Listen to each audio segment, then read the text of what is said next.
Did you know that you can trace your Italian family ancestors all the way back to the 1700s for completely free online? Hi, I'm Tony DeGennaro, and in this video I'll walk you through exactly how to find all of your Italian family's birth records, marriage records, and death records online, even if you don't speak a word of Italian or have no idea where to start. So stick around. You might be just a few clicks away from discovering your family's original hometown in Italy, or finding records all the way back to your 7th or even 8th great-grandparents. So here's what we'll cover. Step 1 dives into how to gather the basic information you already have about your Italian ancestors so you know where to start. Steps 2 and 3 show you exactly how to use the 2 best free websites for Italian genealogy, FamilySearch and Antenati. Step 4 shows you what an Italian record actually looks like and how to easily read it, even if you don't read any Italian whatsoever. Step 5 tells you what to do if you can't find your Italian ancestor right away. By the end of this video, you'll be ready to uncover generation after generation of your Italian-born ancestors. You should be excited, so let's get started. So, step 1, gather info you already know. Before you even open a website, start with what you already know. Grab a notebook or open up a Google Doc and write down the following. First thing, the full name of your ancestor who was born in Italy. Let's say Maria Giuseppa di Francesco. Then, write down the town or the region that they came from. Let's say the town of Campofelice di Rocella in Sicily. Finally, write down roughly when they were born. Even just a decade helps. Born around 1880. The easiest way to get this information is by asking your relatives, your parents, grandparents, aunts, uncles, anyone who might remember family stories or names from the old country. But if nobody in your family knows, don't worry, because you can still find out all of this information easily on your own for free. You can piece it together using U.S. documents like census forms, immigration and Ellis Island records, or even birth, marriage, and death records. You just start with your own birth record, then your parents' birth record, then your grandparents' birth record, until you reach the ancestor who was born in Italy. For American-born citizens, each generation's birth record lists the parents' names and birthplaces. So if you keep following that chain backwards, you'll eventually reach your ancestor who was born in Italy. And their documents will often mention the exact Italian town they came from. Problem solved on your own. I'll actually make a future video walking you through this whole process step by step. So even if you have zero information right now, you can absolutely still find your Italian roots. Be on the lookout for my upcoming video if you need more help on that. In any case, I first started tracing my own Italian ancestors 5 years ago, and all I had to start with was the name of my great-grandmother who was born in Sicily. That's all my grandmother could tell me. Just her name, not even her town of birth or her year of birth. But that was enough to get started, and I ended up tracing her Italian lineage all the way back to my 7th great-grandparents, born in Sicily in the 1700s. I did it all on my own with just that very little info to get started. So trust me, if I can get started with hardly information, you can too, because I'm kind of an idiot. Alright, so now that you've got your ancestor's name and town, we're going to view birth, marriage, and death records for your ancestor using 2 different websites. Let's head to the first website, FamilySearch.org. Here's the key thing. Don't use the regular search bar. Italian records on FamilySearch are rarely indexed, so typing in a name usually gives you nothing. Instead, you're going to want to manually browse the actual record books. Here's how. Go to the link I posted in the description of this video. It's link number 1 in the description. Or if you like, you can just go to the main menu of FamilySearch's homepage, just click search and then click catalog. So in the place box, type your ancestor's town in Italy. I'm going to type in Campofelice di Rocella as an example. Look for a section called Civil Registration or Stato Civile. Those are the birth, marriage, and death records that you want. Click on that. Scroll down the page to see what record collections are available. If you see a little camera icon all the way to the right of any given record collection, that means there are digital images available to browse. Click that, and now you can actually open the scanned pages of birth, marriage, or death books yourself. It's just like flipping through the real town registry from the 1800s. So in this case, I searched for the town of Campofelice di Rocella in Sicily. There are multiple records available for me to look at right from the comfort of my own home online for free. So take a look at this particular one, titled Nati, 1862 to 1910. Nati just means birth records. So this link will take me to photographs of every single birth record recorded in the town of Campofelice di Rocella from 1862 to 1910. It's pretty incredible. You can zoom in, scroll around, click from page to page. You can easily find everything you need. Here you can see that I'm viewing birth records, aka atti di nascita, from the year 1880. So we'll click the next page, and we see that the first baby born in the town of Campofelice di Rocella in the year 1880 was a girl named Maria Giuseppa di Francesco. Pretty amazing. So now let's say that Maria Giuseppa di Francesco was your Italian ancestor. You just found her birth record, and now you want to discover who her parents were so you can uncover another generation of your family. Well, from just a very quick look at this record, I can see that Maria Giuseppa di Francesco's father's name was Stefano di Francesco. The record says he lived right here in the town of Campofelice di Rocella, and he was 38 years old the day she was born. So now that we know Stefano's age, we can estimate his birth year, about 1841 or 1842, depending on his birthday. So if we go to the 1841 or the 1842 birth records here on Family Search, we'll probably find his birth record, complete with his parents' names.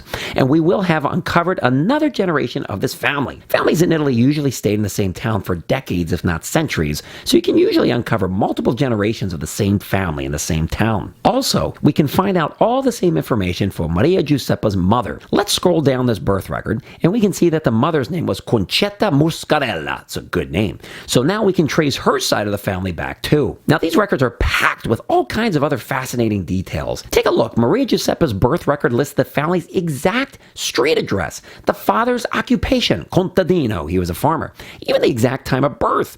I mean, there's so much information here. You don't just find out their basic names, you step into their world and you connect with who your Italian ancestors were, where they lived, what their occupations were. It's pretty incredible. A lot of the times you find their exact address. You can go look it up on Google Maps. The same place that they lived in 150 years ago is still standing there today. You can look it on Google Maps, maybe eventually go visit in person. You can find out so much from these records. Also, now that we know the name of Maria Giuseppa's parents, we should be able to find their marriage record. They more than likely got married right here in the town of Campofelice di Rocella, so you just search through the marriage records of this town for the past couple of years and you'll almost certainly find it. And the cool thing is their marriage record would contain their birth records and the name of both of their parents, allowing you to uncover another generation back on both sides of Maria Giuseppa's family. So now I could go search for that marriage record right now, but I'm going to save that for my next video, where I'll show you exactly how to trace Italian marriages step by step. For now, I'm hoping you can just see how incredibly easy this is to do and how much fun it is to uncover generation after generation of your own family. It's an incredibly rewarding and productive hobby.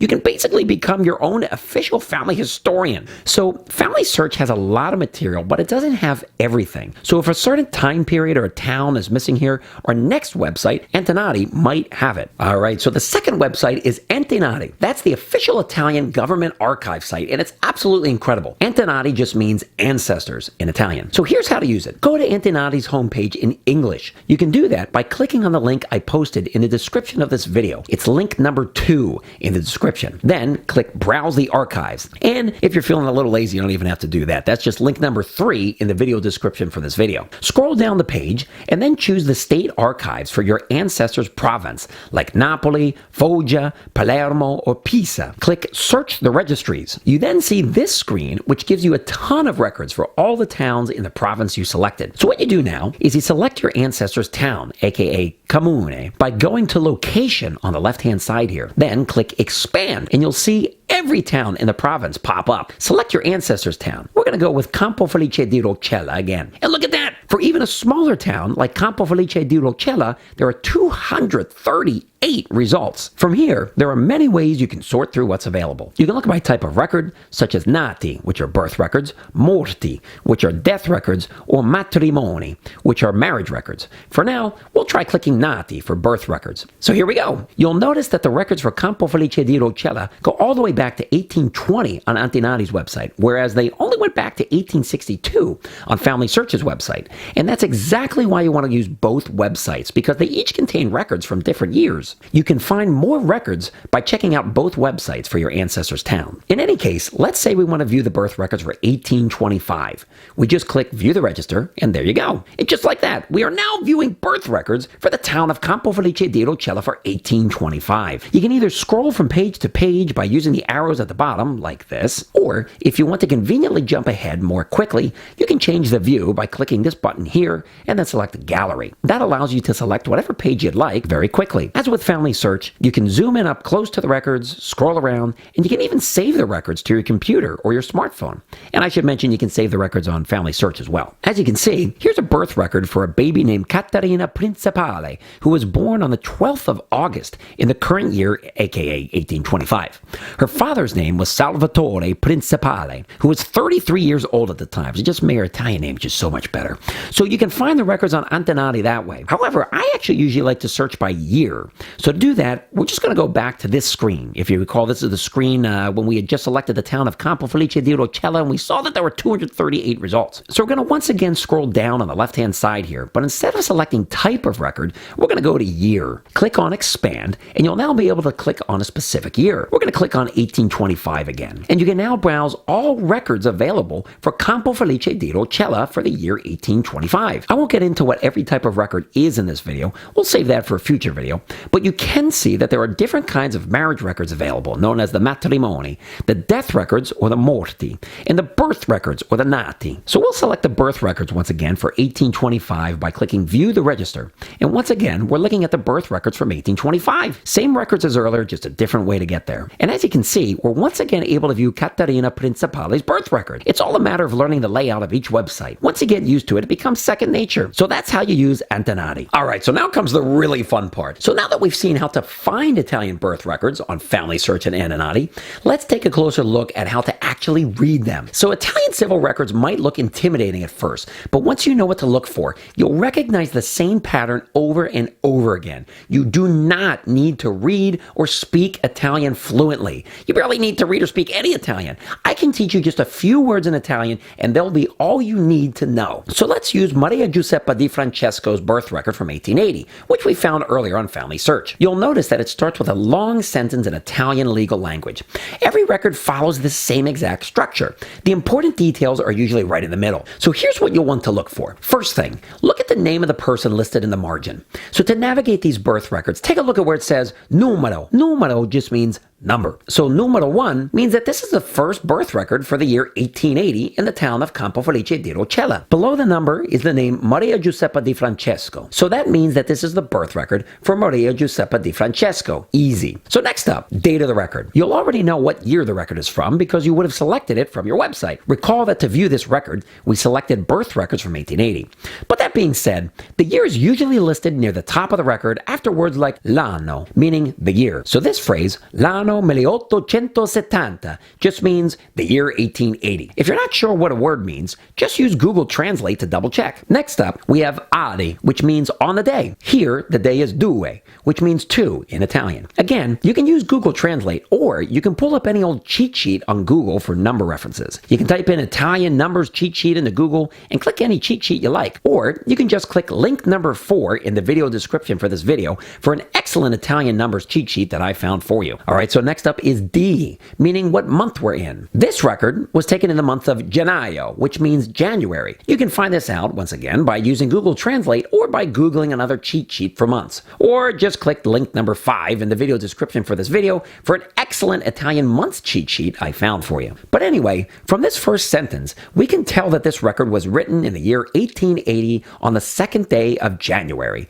So we know what day the record was written on. All Italian records start with something very similar. So once you get this format, you'll get the hang of it quickly. I literally didn't know any Italian when I first started doing this. But once you use Google Translate or a cheat sheet to familiarize yourself with these basic words like l'anno, adi, di, and so on, you'll pick it up in no time. Alright, next up, name of the declarant. Now comes the really fun part. Here's where we get to find out the father's name. We get to uncover the next generation of your family. So 99% of the time, the father is the person who goes to the mayor's office to declare the birth of the given child. The father is almost always introduced in the record by the phrase "è comparso," which just means appeared. This is exactly the case for Maria Giuseppa di Francesco's record. A couple lines down from the top, you see the words "è comparso Stefano di Francesco." So this just means today, Stefano di Francesco appeared in the office of the mayor to declare the birth of his daughter. So that's basically what that means. So again, you really don't need to know how to read like 99% of these records. You can locate the father's name in about like 2 seconds. You just look for those words, "è comparso," "è comparso." That's it. So let's scroll through more records to show you how quickly you can do this. Just look for the words "è comparso." The name that follows those words is almost always the name of the father. So take a look at the next birth record right below Maria Giuseppa's birth record. So here we go. "È comparso Giuseppe Larusso." So that's the father in this next birth record. Let's skip ahead a few pages. Here's record number 16 for 1880. "È comparso Pasquale Civello." There you go. Note that the last name always goes first. first, and the first name always goes last. So you just briefly scan for the words a comparso, and you're good to go. You've got the name of the father just like that. Next up, the father's details. The father's name, his age, his occupation, and residence appear together. Look for words like Diani right after the father's name, which just means of years or how old. In this case, the father, Stefano di Francesco, was Diani 38, or of 38 years old. Again, just use Google Translate or look at your numbers cheat sheet to see that 38 means 38 years old. Next up, you'll see a semicolon followed by the words contadino. A contadino was a farmer. So this record tells us that Stefano di Francesco's occupation was a farmer. Fascinating detail. So in some towns, the words di professione will appear before the actual occupation. Di professione just means occupation, or, profession. Other times, details will just be separated with semicolons. Just type the words into Google Translate and you'll figure out what it all means. Next up, we have domiciliato in Campo Felice. That just means that Stefano di Francesco was living in Campo Felice. So he was a resident of this town. He wasn't just passing through. Sometimes the record will even say nato in, which means born in. That would be great because that would tell you the exact town that the father was born in, which is very helpful for looking up his birth record. Anyway, in a future video, I'm going to point out further details, such as the exact street that the family lived at, the exact date and time of the birth, which might be different from the date the record was taken, for example, perhaps a few days before that, so stay tuned for that. Next up, the mother's details. So the mother's name comes after the word da. Da just means from. So the record is stating that the baby was born from the mother. The name of the mother appears after the word da. In this case, the mother was Concetta Muscarella, and again, that last name comes first. So to confirm this, you can see the words sua moglie, which means his wife. It says that her profession was also a contadina, or a farmer. So now we know the mother's name and her occupation as well. As for the child's name, the easiest place to find the child's name is in the margins. The entire record is labeled after the name of the child, but in older records, there may not be margins. So you'll have to go deeper into the record, such as the case in our 1825 record on Antenati for Caterina Principale. This is easy to locate though. Just look for the word nome, which just means name. It usually comes toward the end of the record. So in Caterina Principale's record, you can find it right here. Il nome di Caterina, which means the name of Caterina, like the parents bestowed the name of Caterina. An identical statement is made in Maria Giuseppa di Francesco's record toward the end, where it says Il nome di Maria Giuseppa. Piece of cake. Again, this is just the basic information that you can get from these records. You'll also find other clues, like the family street address, the exact hour of birth, the witnesses. Each detail helps build a fuller picture of your ancestor's daily life. But if you can recognize just a few Italian words, like e comparso, nome, da, adi, and di, you can navigate every record without needing to know any additional Italian. It's that simple. And here's a really great pro tip. The format of records barely changes between towns or decades even. So once you learn how to read one record from any town, from any decade, you can literally read nearly all of them from the 1820s all the way through the early 1900s. So now that you know how to find and read these records, you're ready to start uncovering your own family's history. And I can promise you, the thrill of finding your ancestor's name for the first time never gets old. It's incredibly rewarding. Now, if you don't find your ancestor right away, don't worry. That's totally normal. Italian records can take a little digging, and sometimes you have to check a nearby town, browse a different year, or look at a marriage record instead of a birth record. You might even have to start with American birth records or Ellis Island records before hitting Italian records. So I'll be making future videos for the exact steps to take if you can't find your Italian ancestor. But for now, just know that you can definitely get there.